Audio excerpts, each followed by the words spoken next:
오늘 8절에 있는 말씀, 너희는 여호와의 선하심을 맛보아 알지어다 라는 이 말씀에 근거해서 하나님의 선하심을 알자, 그런 제목으로 말씀을 좀 생각하겠습니다. 이 시편은 우리가 어떤 상황에 처해 있든지 우리들에게 가장 유익한 내용으로 말씀하시는 그런 내용입니다. 그래서 시편을 곤고한 자가 읽으면 위로의 말씀이 되고, 믿음이 없어 낙심하는 사람들이 읽으면 새로운 믿음이 생기게 되는 그런 내용입니다. 또 죄를 지어서 하나님 앞에 회개하는 사람이 시편을 읽으면 더욱더 회개의 깊은 자리로 안내하는 그런 내용입니다. 그래서 이 시편은 그 옛날 하나님을 믿고 섬기는 사람들의 신앙 고백이요, 기도요, 찬양이요, 회개입니다. 그래서 여러분들이 시편을 쭉 읽어 나가시면 또 매일같이 또 다른 성경도 아주 귀한 본문이지만 시편을 읽으시면 아주 유익할 줄로 압니다. 요즘 저희 집에서도 매일 가정 예배를 드리면 한 장씩 성경을 읽는데 시편을 읽고 있습니다. 시편 어제까지 127편을 읽었는데요. 그래서 우리가 이 시편은 우리의 신앙과 우리가 처해 있는 상황을 그대로 적나라하게 드러내고 보여주는 그런 내용으로 구성되어 있기 때문에 이 시편은 여러분 모두에게, 우리 모두에게 아주 중요한 신앙의 도움 말씀입니다. 그래서 혹시 여러분들께서도 시편의 말씀을 많이 묵상하시면 아마 장담컨대 여러분들의 신앙의 깊이가 조금 더 깊어지는 것을 느낄 수가 있을 것입니다. 우리가 어떤 것이든 간에 그 경지라는 게 있지 않습니까? 우리가 하다못해 운동을 해도, 테니스를 치든지 탁구를 쳐도 그 자기의 실력이 조금 한 단계 올라가면 약간의 그 경지를 느끼거든요. 그런데 우리가 신앙생활에 있어서도 나의 신앙의 성숙도, 또 영적인 성숙도, 이런 것들을 여러분 스스로 아실 거예요. 내가 참 전에보다는 그래도 영적으로 많이 성숙했구나 하는 것을 여러분 느끼시든지, 아니면 지난해나 금년이나 10년 전이나 지금이나 별반 차이가 없는 그런 것을 또 느끼는 그런 분도 있을 거예요. 하나 분명한 것은 우리의 신앙의 연륜이 깊어지면 깊어질수록 우리 영적 성숙도도 더욱더 깊어져야 되지 않겠습니까? 그래서 우리가 영적으로 성숙해지고 영적인 깊이를 더하게 되면 우리의 삶은 가벼워질 뿐 아니라 우리의 삶이 더욱더 복된 삶이 되고, 하나님께 가까이 감으로써 하나님이 주시는 이루 말할 수 없는 영적인 만족을 우리에게 주셔요. 그 영적인 그 만족은 마음의 기쁨과 마음의 평화로 나타나기도 하고, 나와 가까이 있는 사람들에게 하나님께서 은혜 베푸시고 복 주시는 것을 내 눈으로 확인하는 방식으로 그걸 또 알 수도 있는 거예요. 그 여러분들이 시편을 자주 늘 묵상하셔서 여러분의 신앙의 성숙도가 더욱더 올라가고 영적인 깊이가 더욱더 심화되기를 진심으로 바랍니다. 오늘 제목이 뭐라고요? 하나님의 선하심을 알자. 하나님의 선하심을 우리가 아는 게 굉장히 중요합니다. 우리가 보통 우리가 믿는 하나님은 전능하신 하나님, 나를 구원하신 하나님, 나를 지켜주시고 나를 보호해 주시는 하나님으로만 인식하는 경우들이 많은데, 그건 우리가 하나님을 처음 믿을 때는 그런 인식이 당연히 필요하고 우선적입니다. 그러나 그 하나님과의 교제가 깊어지고 나면 그 우리가 믿는 그 하나님이 전능하신 하나님을 넘어서, 우리를 지켜주시고 보호하신 그 하나님을 넘어서 그 하나님은 나를 향하신 하나님의 모든 섭리와 뜻은 선하시다 하는 것을 알게 되는 거예요. 그래서 하나님의 선하심을 여러분들도 좀 더 많이 여러분의 삶에서 확인하면서 알아갔으면 하는 그런 마음입니다. 이 안다는 것은 단순히 지식적인 알을 가리키지 않지 않아요. 그죠? 여러분들이 신앙생활 하시면서 체험적으로 하나님이 참 선하신 분이구나 하는 것을 깨닫는 것이 중요합니다. 근데 이제 문제는 하나님은 틀림없이 선하신 분이신데 우리가 그 하나님을 믿고 섬기는 우리의 상황을 보니까 때때로 우리를 향한 하나님의 뜻이 혹은 하나님의 섭리가 선하지 않다라는 생각이 들 때가 상당히 많이 있는 거예요. 그렇지 않습니까? 그죠? 왜냐하면 하나님께서 나에게 복을 주시고 하나님께서 나에게 선한 길로 인도하시는데 우리가 그 하나님의 선한 뜻을 잘 모르니까 다 알지 못하니까 지금 내 좁은 소견으로는 하나님이 선하지 않게 느끼시는 거예요. 그러다 보니까 하나님의 선하심을 잘 모르고 또 하나님의 뜻을 또 전혀 모르겠지요. 그리고 하나님의 선하심도 모르고 하나님의 뜻을 모르면 하나님의 말씀에 순종하기가 굉장히 어렵습니다. 그렇잖아요? 그 아버지의 뜻을 알면 아버지에게 순종하는데 뜻을 잘 모르니 억지로 순종하기는 하는데 순종하는 우리 자신이 확신이 없다 보니까 또 아버지의 뜻이 어디 있는지 모르다 보니까 그냥 형식적으로 순종하는 모양새만 갖추는 그런 경우들이 참 많거든요. 오늘 이 본문의 말씀은 그 앞에 34편 그 앞에 표제가 있어요. 이 시편은 각기 앞에다 표제가 거의 다 있는데 그 표제에 뭐라고 말씀하시는 거 한번 읽어보실래요? 표제가 뭐로 되어 있습니까? 다윗이 아비멜렉 앞에서 미친 채 하다가 쫓겨나서 지은 시다 그랬어요. 여기는 사무엘상 21장에 나오는 내용인데요. 다윗이 사울에게 죽임을 당할까 이리저리 도망다니는 그때였어요. 다윗은 골리앗을 이기고 백성들로부터 민심은 얻었지만 사울에게 미움을 받아서 사울의 사위까지 되었음에도 불구하고 그 사울은 자기 사위 다윗을 계속해서 죽이려고 자객들을 보내고 군대를 풀어서 수색하고 또 그래 하는 일이 많아졌잖아요. 다윗이 쫓겨난 세월이 상당한 세월이 돼 10년이 훨씬 넘습니다. 10년 동안 쫓겨다니는데 그러다 보니까 다윗이 수염이 다윗이 때 나이는 그렇게 많지 않습니다.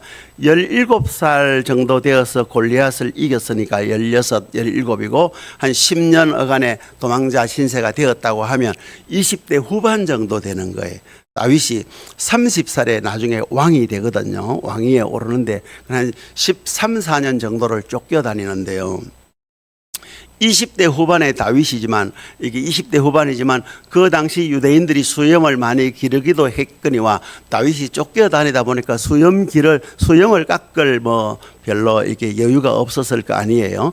젊은 다윗이지만 수염이 길었던 거예요. 근데 다윗이 하필이면 도망을 갔는데 이 사무엘상 21장에 보면 가드 왕 아기스 앞에서 가드 왕 아기스로 되어 있는데 오늘 본문에는 아비멜렉이라고 되어 있잖아요. 이 아비멜렉은 보통 멜렉이라는 말이 히브리 말로 왕이라는 뜻이에요. 아비멜렉이라는 말은 왕 중에 왕이다 혹은 큰 왕이다 그런 뜻인데 실제 본명은 가드 왕 아기스인데 이 가드가 어디냐 하면 블레셋 도시에 있는 5도시 중에 큰 도시 중에 하나예요. 그럼 다윗은 골리앗이 어느 나라의 장수였습니까? 블레셋의 장수였잖아요. 블레셋 사람들은 다윗을 원수처럼 여기는 거예요. 자기들이 믿었던 그 장수 골리앗을 이겼으니까. 그래서 다윗에 대한 소문을 들은 사람이 있고 다윗의 얼굴을 직접 알고 있는 사람도 있었을 거 아니에요. 전쟁에 참여했던 사람들 중에. 다윗이 이 가드 도시, 가드라고 하는 이 땅에 갔는데 어떤 사람이 다윗을 알아본 거예요. 대부분은 모를 터인데 전쟁에 참여했던가 봐요, 아마. 그러니까 다윗을 알아보고 다윗이 지금 우리 땅에 왔다 해가지고 임금에게 알린 거예요. 그래서 다윗을 잡으려고. 근데 다윗이 이제 큰일 났지 않습니까? 근데 그때 다윗이 오늘 여기 본문에 뭐라 했습니까? 앞에 표제에 미친 채 하다가 다윗이 아비멜렉 앞에서 미친 채 하다가, 왜냐하면 정신이 멀쩡한 사람으로서 내가 다윗이 아니라고 하면 또 잡히고 신문을 당하고 고문을 당할 거 아닙니까? 그러니까 아예 미치광이 흉내를 낸 거예요. 그래서 이 수염이 많이 길렀는데 수염에 일부러 자기가 침을 많이 흘려가지고 막 범벅이 되도록 미치광이처럼 해서 아주 형편없는 그 뭡니까 이 거린처럼 행동을 한 거예요. 그러니까 가드왕 아기스가 오늘 가드왕 아기스 오늘 아비멜렉으로 되어 있는데 아기스가 다윗을 보고 아이고 이 그렁뱅이가 무슨 다윗이라는 말이냐 하면서 다윗을 의심하지 않고 그냥 몇 개 쫓아내 버린 거예요. 그 틈에 다윗은 위기를 모면하고 살게 됐거든요. 그래서 다윗이 다시 살게 된 그 상황에서 지은 찬양시가 오늘 이 본문이다라고 표제에 그래 되어 있는데요. 오늘 이 본문 속에는 놀라운 말씀들이 여러 군데 있습니다. 그래서 여기 1절부터 내가 여호와를 송축한다. 하나님을 찬양한다. 내 입술이 항상 주를 찬양한다. 그렇지 않습니까? 다윗이 미치광이 흉내를 냈지만 다윗을 계속해서 의심하기 시작하면 다윗인 줄 알 수 있지 않습니까? 그죠? 또 다윗을 알아보고 다윗이라고 신고한 신하들이 있었으니까 그 사람들의 말을 조금이라도 임금이 귀를 기울였다고 하면 다윗의 운명은 완전히 나락으로 떨어지는 것이거든요. 근데 하나님께서 그런 다윗의 잔꾀조차도 하나님께서 다 통하도록 하나님께서 해주신 것을 알기 때문에, 다시 말하면 하나님의 선하심을 알기 때문에 다윗은 하나님을 찬송하고 그 입술이 늘 주님을 찬양한다. 그래서 내 영혼이 여호와를 뭐 한다고요? 여호와를 자랑한다. 여러분, 우리가 아들이 잘 돼 있으면 아들 자랑하시죠, 그죠? 사위가 너무 좋으면 사위 자랑하시죠. 이제부터는 아들 자랑도 하시고 손주 재롱 뜨는 거 자랑도 하시는 건 좋으신데 이제 하나님 자랑을 조금 하시면 좋겠어요. 우리 하나님이 얼마나 선한 분인지 모르겠다. 우리 하나님이 얼마나 좋은 분인지 모른다 하는 것을 자랑할 수 있어야 됩니다. 그러려고 하면 하나님의 선하심을 알아야 하나님을 자랑할 거 아니에요. 다윗은 그걸 체험적인 신앙으로 알았기 때문에 하나님을 자랑하고, 또 곤고한 자들이 이를 듣고 기뻐한다. 실제로 나중에 다윗이 아둘람 굴로 막 피신을 하거든요. 이 아빌멜렉 앞에서 쫓겨나서 아둘람 굴로 피신하는데, 그때 아둘람 굴에 많은 어려운 사람들, 곤고한 사람들이 많이 다윗에게 모여들었어요. 이게 약 한 400명 정도 모여들었다 그러는데, 그런 사람들 다 세상에서 소외되고 버림받고 곤고한 사람들이 다윗에게로 모여들어서 그 사람들이 결국 다윗이 다시 왕위를 찾게 되는, 다윗이 왕위를 찾게 되는데 결정적인 신하들이 되는 걸 알 수 있습니다. 그래서 여기 보면 4절에 보면 다윗이 이렇게 이야기를 합니다. 내가 여호와께 간구하매 내게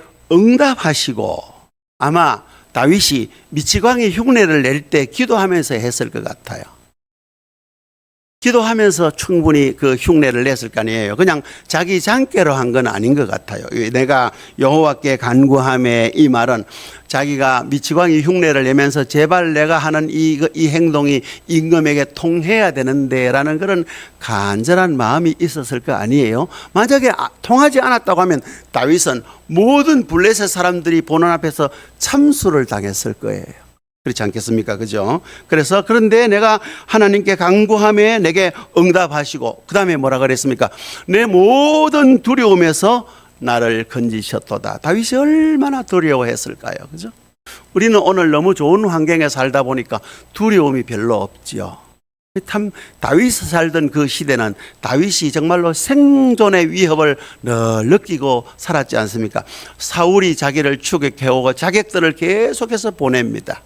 그래서 어찌어찌 피난 갔는데 그 피신 간 그 지역에서도 자기를 알아보고 신고한 사람들이 있고 얼마나 어렵겠어요. 그러니 두려움이 있을 터인데 하나님께서 내 모든 두려움에서 나를 건지셨다. 그렇게 고백을 합니다. 이런 다윗의 고백이 우리들의 고백이 되기를 바랍니다. 그 다음에 여기 5절에 보면 그들이 주를 앙망하고, 그들은 하나님을 기뻐하고 하나님을 높이는 사람들을 가리키는데요. 그들의 얼굴은 부끄럽지 아니한다. 하나님께 간구하고 하나님께 기도하는 사람은 결코 부끄러움을 당하지 않습니다. 사람에게 어떤 도움을 청했을 때 그 사람이 우리에게 박대하거나 아주 면전에서 거절하게 되면 참 우리 부끄럽지 않습니까? 그죠? 그런데 우리는 하나님께 기도하면 하나님은 우리를 부끄럽게 하시는 분이 아니십니다. 그러니 여러분들 하나님께 마음껏 기도하시고 어떤 면에서는 간절히도 기도하시지만 조금은 당당하게도 기도하셔도 괜찮습니다. 하나님이 여러분들을 부끄럽게 하시지 않을 거예요. 자, 보십시오.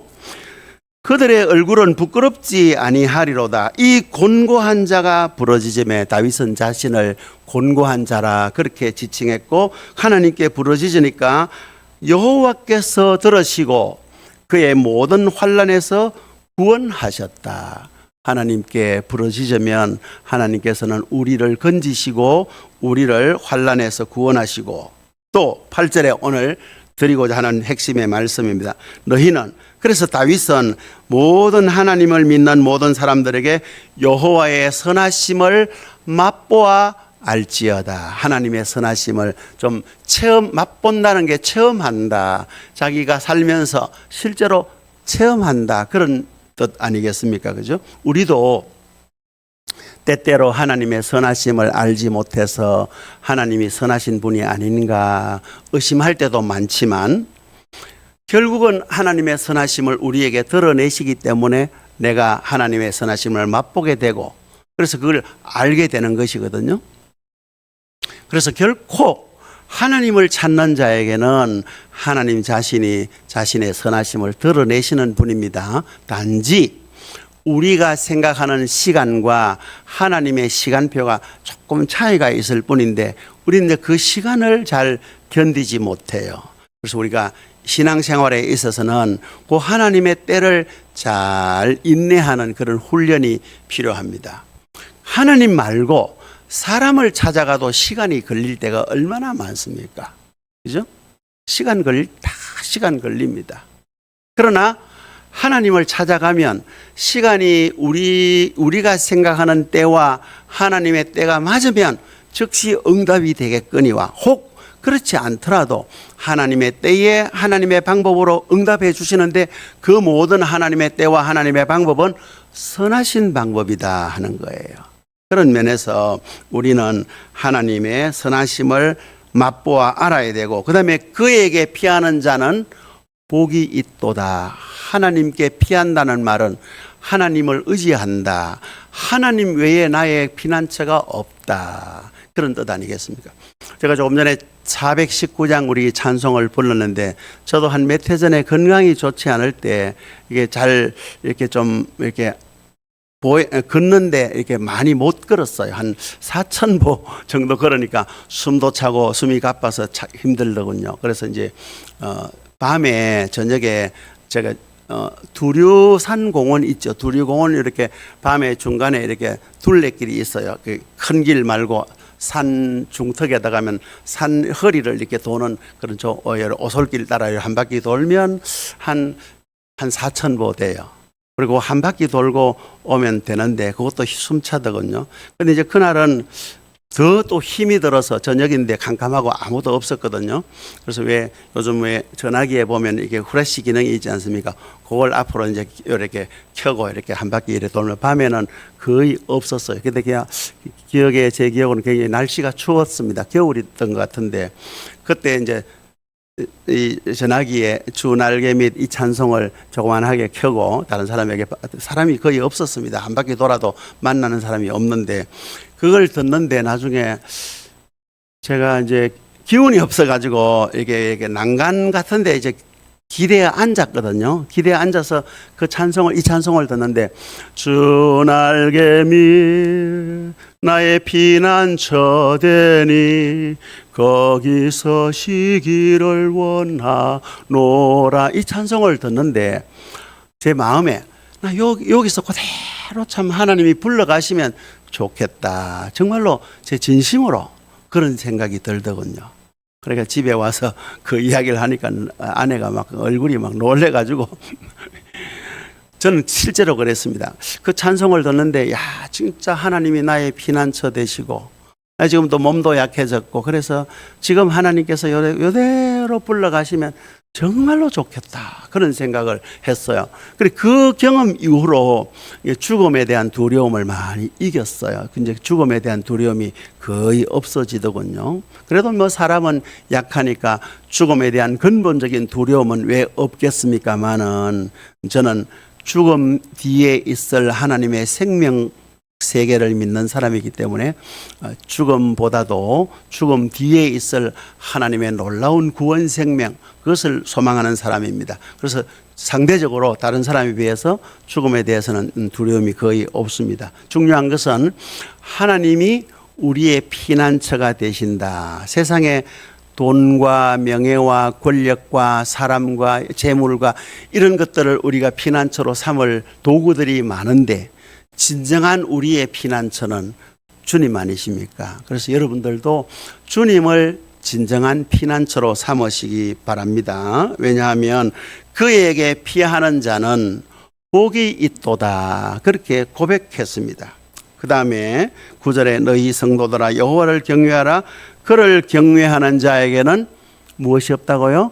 부족함이 없으리로다. 10절입니다. 자, 중요한 말씀인데 젊은 사자는 궁핍하여 줄일지라도 여호와를 찾는 자는 모든 좋은 것에 부족함이 없으리로다. 젊은 사자가 궁핍하여 줄이는 경우는 거의 없습니다. 그건 그냥 가능성 제로에 가깝습니다. 그렇지 않습니까? 그죠? 젊은 사자가 어떻게 굶주릴 수 있겠습니까? 그러나 성경은 젊은 사자는 궁핍하여 줄일지라도 여호와를 찾는 자는 모든 좋은 것에 부족함이 없다. 왜? 하나님은 선하신 분이시기 때문입니다. 그래서 하나님을 찾고 하나님을 구하시기 바랍니다. 이 다윗은 비천한 자신도 다윗이 이때는 왕이 되기 전이고 도망자의 신세이기 때문에 자기 자신을 비천하다고 여겼잖아요. 비천한 자신도 돌보신 하나님이시기에 그 하나님을 경외하면 반드시 하나님이 도우실 것이라는 것을 말하고 또 다윗은 모든 두려움에서 자기를 건져주신 하나님을 찬양합니다. 그래서 다윗의 자랑은 오직 주님뿐이고 주님만 자랑하는 그 다윗은 세상이 우리에게 주는 두려움과 부끄러움에 흔들리지 않았습니다. 아마 다윗이 젊은 시절에 이런 신앙적 경험이 있었기 때문에 더 위대한 사람이 되었는지 모르겠습니다. 그래서 우리도 다윗이 권고한 대로 하나님의 선하심을 맛보아 알지어다 하는 다윗의 권고대로 오늘 우리들도 말씀을 통해서 또 기도 생활을 통해서 또 찬양을 통해서 하나님의 선하심을 맛보아 알므로 세상에서 흔들림 없는 그런 신앙생활을 하시기를 바랍니다. 인생의 곤고함은 믿음이 없는 사람들에게는 절망이지만 하나님을 믿는 우리들에게는 우리 인생의 공고함조차도 하나님께 내어놓을 수 있고 하나님의 도움을 구할 수 있기 때문에 참된 소망이 되는 것이고 그 소망을 하나님께서는 외면하지 않으시고 들으시고 하나님의 선하신 응답으로 우리에게 채워주시는 것입니다. 그래서 우리들은 곤고한 때를 지날 때 취해야 될 영적인 태도가 어떤 것이다 하는 것을 꼭 기억하시고 다윗을 통해 절망이 아니라 은혜를 또 낭망이 아니라 소망을 품고 살아가시는 저와 여러분들 되시기를 바라겠습니다.